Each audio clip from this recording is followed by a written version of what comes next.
इंद्रपुरी साम्राज्य के आसमान में तीन ताकतवर लोगों के सामने अपने पंखों को लहराते हुए एक खूबसूरत लड़की खड़ी हुई थी।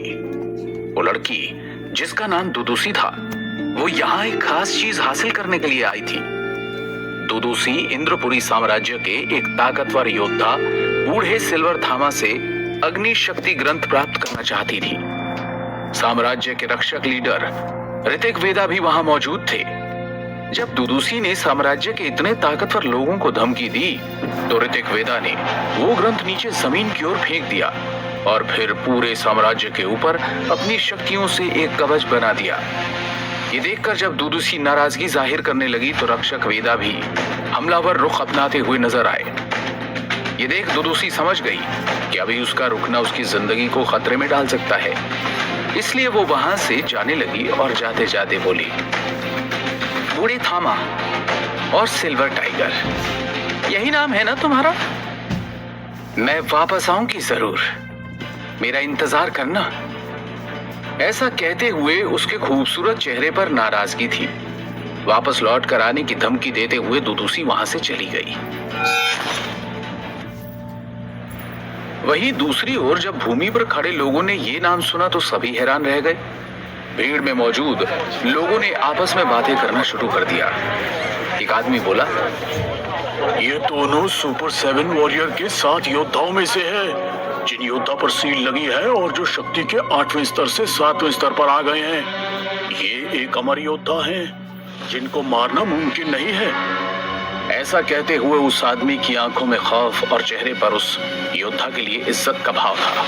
तभी दूसरा आदमी बोला, हाँ, मैंने भी सुना, ये बहुत तेज और ताकतवर हुआ करते थे। इनकी रफ्तार के सामने तो रक्षक ऋतिक वेदा भी नहीं टिक सकते थे। कहा जाता है उन्होंने एक बार अपनी एक शक्ति के हमले से 5 योद्धाओं को जान से मार दिया था, जो शक्ति रैंक के 7वें स्तर पर थे। वहीं दूसरी ओर जमीन के शोर से दूर आसमान में रक्षक वेदा और सिल्वर टाइगर के साथ खड़े बूढ़े थामा ने गंभीर आवाज में कहा, इस मुसीबत के चलते मैं अपना अग्नि शक्ति ग्रंथ लेना तो भूल ही गया। चलो उसे देखते हैं। ऐसा कहते हुए बूढ़े थामा ने अपने बगल में खड़े ऋतिक वेदा को देखा, जो अपनी शक्तियों को वापस लेकर इंसानी रूप में लौट चुके थे। वो भी गंभीर होकर बोले, हाँ चलो। इतना कहते ही वो तीनों योद्धा अपनी शक्तियों के पंखों की मदद से हौले हौले उड़ते हुए नीचे एक समतल भूमि पर आकर रुक गए। उन्होंने अपनी शक्तियों से चारों तरफ निगाहें दौड़ाई, लेकिन काफी देर खोजने के बाद भी उन्हें वो ग्रंथ नहीं मिला और वो परेशान होकर बोले, कहाँ गया वो ग्रंथ? ऐसा कहते हुए रक्षक ऋतिक वेदा के माथे पर परेशानी के भाव आ गए, जिसे देखकर बूढ़े थामा मुस्कुराकर बोले, अरे रक्षक ऋतिक वेदा, आपको इतना परेशान होने की जरूरत नहीं है। अगर उस ग्रंथ को कोई आम आदमी खोलेगा तो मुझे आभास हो जाएगा और मैं उसे ढूंढ लूंगा। अच्छा, अब मैं चलता हूँ, मुझे ट्रेनिंग करनी है। ये कहते ही लाल आग की तरह दहकते पंख उनके पीछे से निकल आए और वो वहां से तेजी से उड़कर आसमान में गायब हो गए। वहीं ऋतिक वेदा मुस्कुराकर अपने दोस्त को जाते देख हामी में सिर हिलाकर रह गए। वो अपने दोस्त को रोकना तो चाहते थे, लेकिन वो जानते थे कि बूढ़े थामा को अकेले रहना ही पसंद था। साथ ही उनके जाते ही सिल्वर टाइगर भी रोशनी में बदलकर उनके पीछे चला गया। दोनों को जाते देख साम्राज्य के रक्षक लीडर ऋतिक वेदा भी अपने नीले पंखों को निकालकर वहां से उड़कर चले गए। वहां अब भी काफी भीड़ मौजूद थी। वो सभी लोग इतनी देर से उन्हें सम्मान की नजरों से देख रहे थे। उनको जाते देख सभी के चेहरों पर मुस्कुराहट आ गई। वहीं दूसरी ओर इस बाजार के शोर शराबे और कोलाहल से दूर एक अंधेरी गुफा में एक लड़का जगमगाते मोती की रोशनी में किताब को पढ़ रहा था। पढ़ने के साथ ही वो मुस्कुराकर बोला, ये तो अग्नि शक्ति ग्रंथ है। ऐसा कहते हुए उसके चेहरे पर एक मुस्कुराहट थी।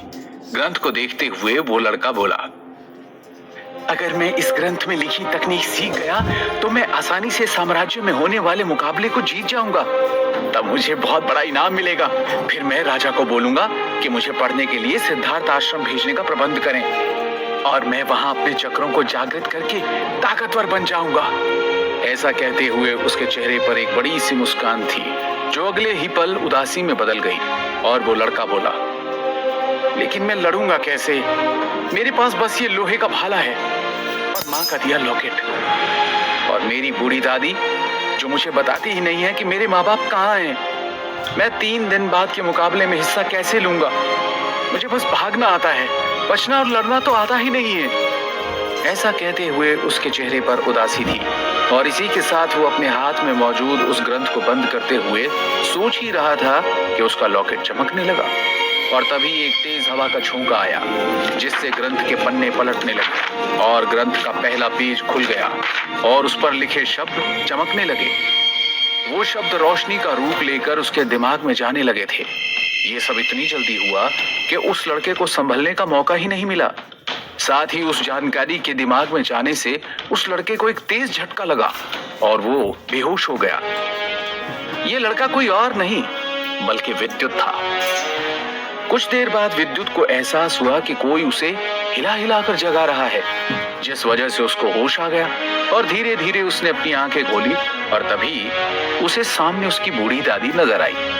बूढ़ी दादी अपनी गंभीर आवाज में बोली, बेटा विद्युत, तुम यहाँ क्यों सो गए? चलो उठो, खाना खा लो। ऐसा कहते हुए उस बूढ़ी औरत जो कि विद्युत की दादी थी, उसने विद्युत को उठाया। उसकी आवाज में विद्युत के लिए प्यार था, जिसे महसूस कर विद्युत ने दादी को हाँ में सिर हिलाकर जवाब दिया और बैठ गया। तभी विद्युत अलसाए अंदाज में बोला, दादी आप चलो, मैं आता हूँ। वहीं विद्युत की बात सुनकर दादी ने मुस्कुराते हुए उसके लंबे बालों में हाथ फेरते हुए कहा, ठीक है, पर जल्दी आना, नहीं तो मुझ बुढ़िया को फिर से इतनी दूर आना पड़ेगा। ऐसा कहकर बूढ़ी औरत लाठी के सहारे जाते जाते बोली, आते वक्त चोटी से फल और जड़ी बूटियां भी लेते आना। वहीं दूसरी ओर अपनी बूढ़ी दादी की बात सुनकर विद्युत गंभीर आवाज में बोला, दादी, जब हमारे घर के सामने इतने सारे पेड़, फल और जड़ी बूटियां लगी हैं, तो फिर आप क्यों बार बार मुझे पहाड़ के ऊपर से वो लाने के लिए बोलती हैं? लेकिन उसकी बूढ़ी दादी ने विद्युत की बातों पर ध्यान नहीं दिया और उस गुफा से बाहर चली गई। अपनी दादी के जाते ही विद्युत ने उठकर अपने कपड़े ठीक किए और आसपास देखा, लेकिन उसे वो किताब कहीं नजर नहीं आई, जिसे देखकर विद्युत ज्यादा हैरान नहीं हुआ और वो समझ गया कि जरूर उसकी दादी ने उस किताब को अपने पास रख लिया होगा। इसलिए विद्युत ने इस बात को नजरअंदाज कर दिया। फिर उसने अपने भाले को उठाया और अपनी कमर पर बांध लिया। इसके बाद विद्युत दादी के कहे अनुसार पहाड़ के ऊपर जाने लगा। वो महसूस कर रहा था कि आज आसमान में बिजली कड़क रही थी और पहाड़ी पर फिसलन भी बहुत थी। विद्युत ऊपर शिखर पर पहुंचने ही वाला था कि अचानक आसमान से बिजली का झटका पहाड़ी से टकराया और चट्टानें गिरने लगी।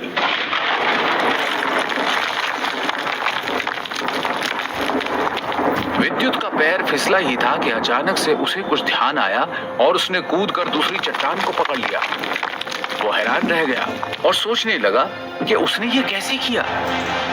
तब उसे कुछ याद आया और उसके दिमाग में ग्रंथ के पहले पेज की छवि आ गई, जिसे देखकर उसने सोचा कि वो छवि ऊर्जा के इस्तेमाल और खतरों से बचने के तरीके बताती है। इस बारे में सोचकर वो खुश हो गया।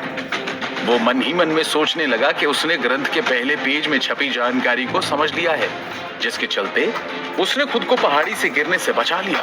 और फिर वो पहाड़ी को देखने लगा। उसे देख विद्युत ने अपनी आंखें बंद की और तभी उसे अपने शरीर में बहती हुई ऊर्जा महसूस होने लगी, जिसे उसने अपनी जानकारी के मुताबिक अपने पैरों की ओर भेजना शुरू किया और अपने पैरों को जोर से पटक कर एक और छलांग लगाई।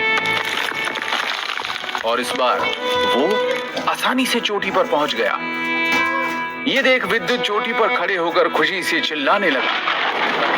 एक तेज बिजली चमकते हुए सीधा विद्युत पर आ गिरी, जिससे उसके शरीर को तेज झटका लगा और उसके गले का लॉकेट चमकने लगा। विद्युत को पता भी नहीं था कि उसके गले का लॉकेट चमक रहा था। विद्युत के कपड़े बिजली के झटके से चीथड़ों में बदल गए थे और उसके शरीर पर बने चक्र, अग्नि, त्रिशूल, शंख के निशान किसी टैटू की तरह चमकने लगे। ये बिजली इतनी ताकतवर थी कि अगर किसी मामूली इंसान पर गिरती तो शायद वो जलकर राख हो जाता। विद्युत अभी भी एक 14 साल का लड़का था, लेकिन फिर भी उस बिजली के झटके का उस पर कोई असर नहीं हुआ था।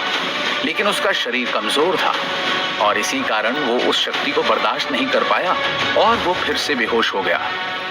करीब 3 घंटे बाद जब उसकी आंखें खुली तो वो एक झोपड़ी में था। जब उसने खुद को उस झोपड़ी में देखा तो वो हैरान रह गया, क्योंकि ये झोपड़ी उसका घर ही था। उसने अपने शरीर को देखा तो उसके कपड़े बदले हुए थे, जिसने विद्युत के चेहरे की हैरानी और भी बढ़ा दी। लेकिन तभी विद्युत हड़बड़ाकर जोर से दादी दादी कहकर चिल्लाने लगा। वहीं दूसरी ओर विद्युत के अचानक चिल्लाने की आवाज सुनकर एक बूढ़ी औरत, जो कि विद्युत की दादी थी, वो हड़बड़ाकर कमरे में आई और बोली, तुझे होश आ गया नालायक? दादी चिल्लाते हुए बोली, आजकल तू बहुत शैतान और आलसी हो गया है। कोई भी काम बोलो जाकर सो जाता है। इस बार तो हद कर दी, अपने कपड़े भी फाड़ दिए। ये कपड़े तेरे जन्मदिन के लिए बनाए थे मैंने, और अब देख, क्योंकि तूने अपने कपड़े फाड़ लिए तो मुझे ये कपड़े तुझे जन्मदिन के पहले ही देने पड़े। बेटा, मैंने कितनी बार कहा है अपने शरीर को ढक कर रखा कर। ऐसा कहते हुए बूढ़ी दादी के चेहरे पर नाराजगी और आंखों में फिक्र थी। तभी विद्युत कुछ पूछने वाला था कि दादी ने उसे टोकते हुए कहा, अभी नहीं, मुझे पता है तो क्या पूछेगा, तुझे यहाँ कौन लाया? ऐसा कहते हुए बूढ़ी दादी ने विद्युत को चुप करा दिया और झुंझलाते हुए बोली, मैं इतनी बूढ़ी हूँ कि मैं तो पहाड़ी पर चढ़ भी नहीं सकती। बाहर एक बूढ़े आदमी को तू बेहोश मिला। मुझे तो कोई भला इंसान लगता है, वही तुझे लेकर आया है। वो अब भी बाहर बैठा है। वो कह रहा था कि वो तुझे जानता है और वो तेरे होश में आने का इंतजार कर रहा है। ऐसा कहते हुए बूढ़ी औरत के चेहरे पर मुस्कुराहट थी और विद्युत के चेहरे पर हैरानी। कौन है वो बूढ़ा आदमी? क्या विद्युत जा पाएगा 3 दिन बाद साम्राज्य में होने वाले मुकाबले में? अग्नि शक्ति ग्रंथ का ज्ञान कैसे विद्युत के अंदर आया? क्या है उस लॉकेट का रहस्य?